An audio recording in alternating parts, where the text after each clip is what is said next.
прошлом году на канале Бильд на русском скрестили шпаги Юлия Латынина и представитель Лиги свободных наций, сторонник свободной Ингрии Максим Кузахметов.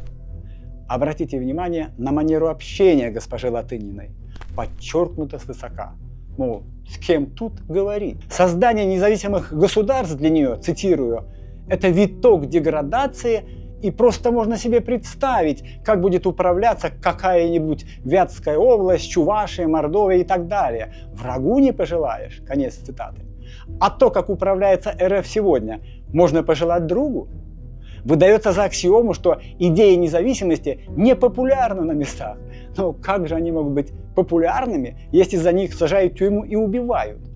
В условиях тоталитаризма нет смысла оценивать симпатии или антипатии. В концлагере референдумы не проводят. Лига свободных наций. Подпишись на канал, сделай шаг навстречу свободе народов.